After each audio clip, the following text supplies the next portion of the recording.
Shalom, selamat pagi Bapak Ibu Jemaat Tuhan.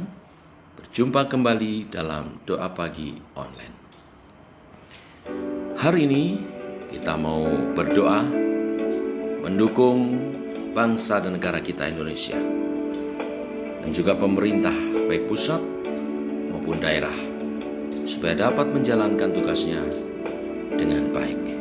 Mari datang dengan rasa syukur akan karya Tuhan menyelamatkan kita sejauh timur dari barat. Sejauh timur dari barat, Engkau membuang dosaku. Tiada kau ingat lagi pelanggaranku.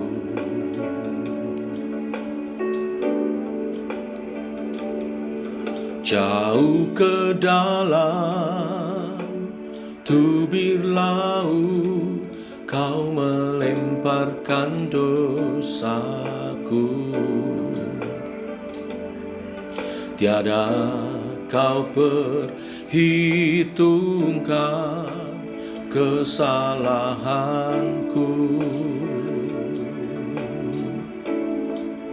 Betapa besar kasih pengampunan-Mu Tuhan. Tak Kau pandang hina hati yang hancur.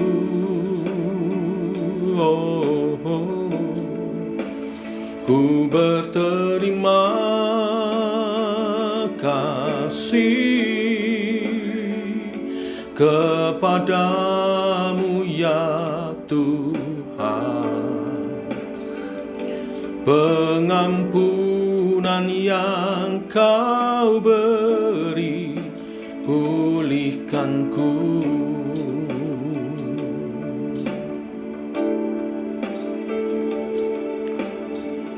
Oh, terima kasih Tuhan buat karya-Mu yang mulia, yang agung. Betapa besar kasih pengampunan-Mu Tuhan. Tak Kau pandang hina hati yang hancur. Oh, ku berterima kasih kepadamu ya Tuhan. Pengampunan yang Kau beri, pulihkanku.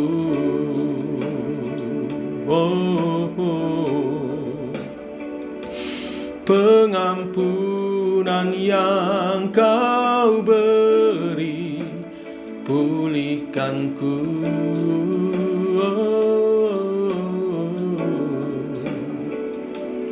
Pengampunan yang Kau beri, pulihkanku.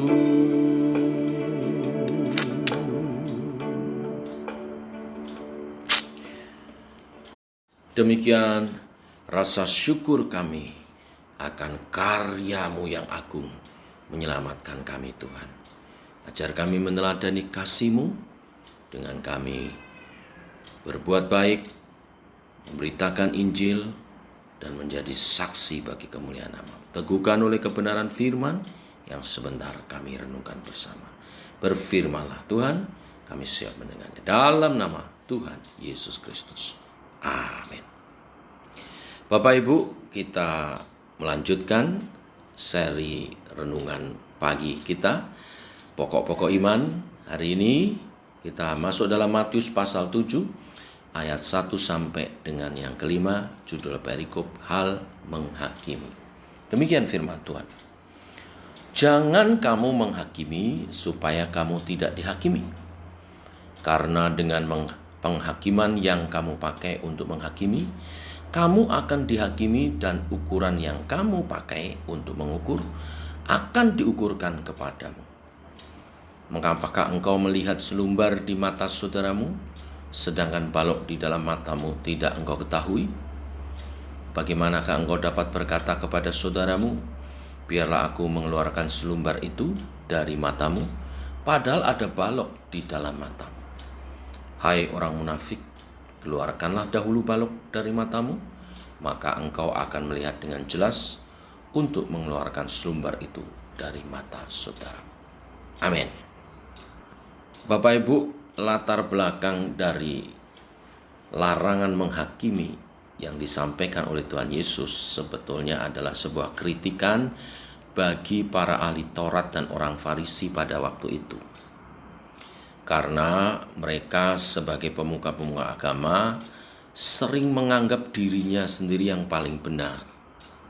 Sebagai contoh, saya kutip Lukas pasal 18 ayat 11 yang Yesus katakan, yaitu orang Farisi berdoa di bait suci yang berkata, "Ya Allah, aku mengucap syukur kepadamu karena aku tidak sama seperti semua orang lain, bukan perampok, bukan orang lalim, bukan pezinah, dan bukan juga seperti pemungut cukai ini."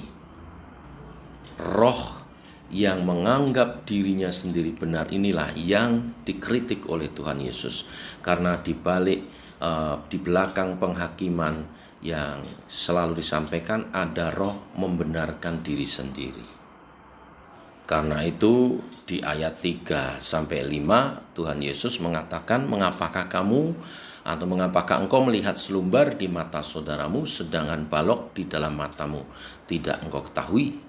Bagaimanakah engkau dapat berkata kepada saudaramu, biarlah aku mengeluarkan selumbar itu dari matamu, padahal ada balok di dalam matamu?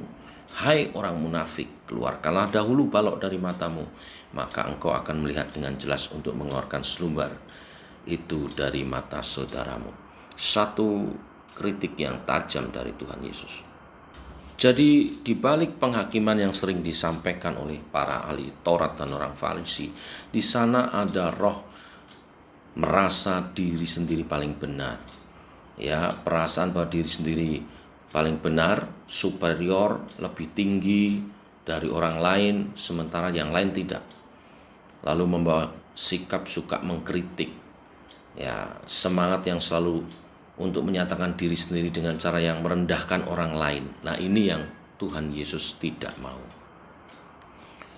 Terlalu gampang dan cepat menyalahkan orang lain sebelum mengetahui seluruh persoalan lebih dulu. Menegur, mengecam dengan kemarahan yang tak terkendali tanpa kasih. Ini yang Tuhan tidak mau. Membesar-besarkan kesalahan orang lain, ya, lalu memiliki sikap terlalu kritis yang biasanya selalu mencari-cari kesalahan dan berujung keributan. Merasa senang saat bisa menemukan dan mengecam kesalahan orang lain. Hal ini yang dilarang oleh Tuhan Yesus, hal penghakiman yang salah. Mengapa Tuhan mengajar kita untuk tidak boleh menghakimi yang seperti ini? Yang pertama, karena kita sendiri mempunyai banyak kesalahan. Bahkan mungkin kesalahan kita bisa lebih besar dari orang lain. Seperti ilustrasi balok di pelupuk mata tak tampak. Yang kedua, karena orang yang menghakimi akan dihakimi. Balasan ini bisa datang dari manusia, tetapi juga dari Tuhan. Loh Pak, sebagai orang percaya kan kita tidak dihakimi lagi. Tunggu dulu, ada macam-macam penghakiman. Ada penghakiman akhir zaman yang menentukan kita masuk surga atau tidak. Itu kita tidak dihakimi lagi. Karena kita oleh percaya kepada Kristus, kita diselamatkan oleh anugerah. Kita pasti masuk surga. Tapi ada penghakiman atau penghukuman dalam arti penghajaran atau didikan dari Tuhan. Ini bisa terjadi saat kita masih ada di dunia ini, ketika kita salah melakukan sesuatu. Dan yang ketiga, jangan lupa ada penghakiman untuk menentukan pahala. Bisa jadi karena kita salah bersikap, suka menghakimi orang, kita kehilangan pahala kita. Karena kita tidak fokus pada mahkota-mahkota yang Tuhan sediakan, yang seharusnya lebih kita kejar. Yang ketiga, kita tidak boleh menghakimi dengan cara yang salah, karena penghakiman yang kita lakukan akan menjadi standar penghakiman terhadap diri kita sendiri. Saya kutip ayat 2 sekali lagi.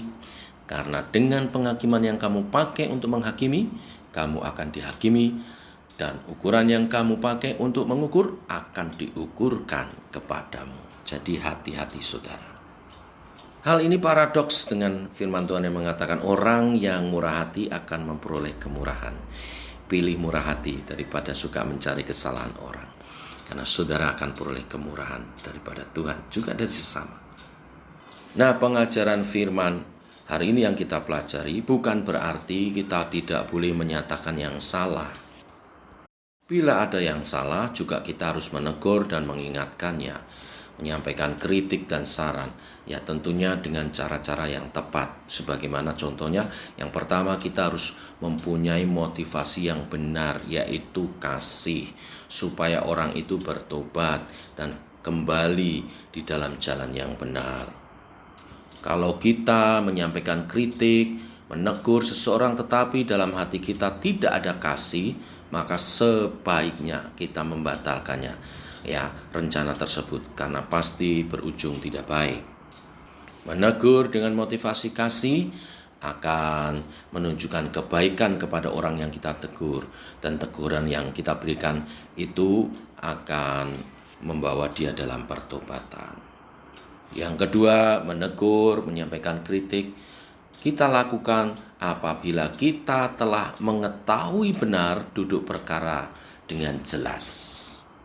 Yohanes 7 ayat 24 mengatakan, janganlah menghakimi menurut apa yang nampak, tetapi hakimilah dengan adil. Tidak cukup tahu, tidak cukup hanya mendengar orang, tetapi betul-betul harus mengerti dan harus adil. Tolok ukurnya di sini adalah adil. Adil berarti harus disertai dengan fakta-fakta yang jelas. Yang ketiga, saat mencapai kekritikan atau teguran, pastikan saudara sudah mengintrospeksi diri saudara sendiri. Jangan sampai, ya, seperti contoh orang melihat tetangganya menjemur pakaian yang masih kotor, lalu dia mengomel-ngomel, ternyata setelah keluar rumah, yang kotor ternyata jendela rumahnya. Waduh, ini tidak tepat. Kita mesti membereskan dosa-dosa kita sendiri, baru boleh menyampaikan kritikan dan juga teguran bagi orang lain. Demikian kebenaran firman Tuhan hari ini, biarlah memberkati kita semua. Tuhan memberkati. Mari kita berdoa. Bapa, kami mengucap syukur. Oleh kasih dan rahmat-Mu, kami boleh mengawali hari ini dengan baik. Dan segala berkat Engkau sediakan bagi kami, Tuhan. Ajar kami seturut kebenaran firman-Mu, supaya janji-janji berkat yang menyertai digenapi dalam kami. Hari ini kami diajar supaya kami tidak saling menghakimi. Ini bukan berarti kami membiarkan bila ada kesalahan. Tetapi kami diajar untuk mengintrospeksi diri kami lebih dahulu sebelum kami mengkritik atau menyampaikan saran kepada orang lain. Dan kami tidak mudah mencari-cari kesalahan orang, tetapi menjaga hidup dalam damai sejahtera di dalam kemurahan, sebab mereka yang murah hati, Tuhan beri kemurahan. Hari ini secara khusus berdoa mendukung bangsa dan negara kami Indonesia. Kami berdoa kesejahteraan bangsa kami. Karena doa-doa orang benar sangat besar kuasanya. Orang-orang benar adalah orang-orang yang dibenarkan oleh Tuhan, yaitu orang percaya, yaitu gereja-Mu Tuhan. Maka kami berdoa menyatukan hati, memberkati bangsa dan negara kami Indonesia, supaya menjadi bangsa dan negara yang lebih baik lagi.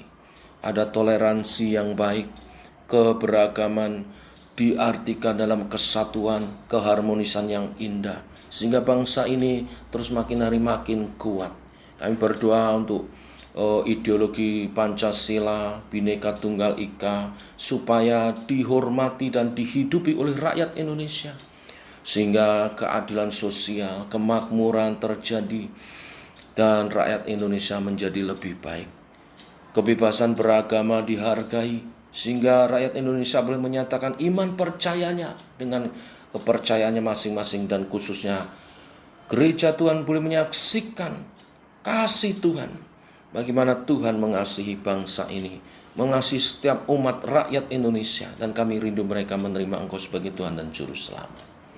Tuhan, kami berdoa untuk pemerintah bangsa dan negara kami, Bapak Presiden Jokowi dengan jajaran menterinya, dan juga Kapolri, juga Pangdam. Tuhan, Engkau memprotek mereka dalam kebijakan yang diambil saat ini demi kesatuan bangsa dan negara, demi keamanan. Saat ini banyak tindakan-tindakan sedang dikerjakan untuk menumpas terorisme, aliran-aliran radikal, kelompok-kelompok yang ingin menggoncang Indonesia, pemerintahan. Tuhan, Engkau beri kewibawaan ilahi, dan doa-doa kami menyertai mereka. Jaga lindungi mereka Tuhan, protek mereka, sehingga faham-faham radikal boleh dibereskan semuanya, dan juga teroris-teroris boleh dihancurkan di negeri yang kami cintai ini Tuhan. Indonesia menjadi lebih baik, Indonesia lebih makmur, lebih tentram, lebih harmonis. Dan secara khusus berdoa untuk pemerintah, baik pusat dan khususnya daerah kami. Tuhan, kami berdoa supaya gubernur, bupati dapat menjalankan tugasnya dengan baik. Dan kami rakyatnya bekerja sama dengan baik. Umat Tuhan, gereja Tuhan juga memberi teladan sebagai warga negara yang baik, bekerja sama dengan pemerintah, mewujudkan program-program yang sudah seharusnya disepakati dan dijalankan. Dan Indonesia menjadi lebih baik sampai ke lapis yang terbawah, ke RT RW semuanya. Pergumulan masalah COVID-19, kami terus berdoa supaya dapat teratasi, sehingga makin sedikit yang terpapar, makin banyak yang sembuh, masalah pandemi ini dapat teratasi. Dalam nama Tuhan Yesus kami berdoa, kami ucap syukur. Demikian doa pagi kita, saudara. Selamat pagi, selamat berjalan bersama dengan Tuhan. Shalom.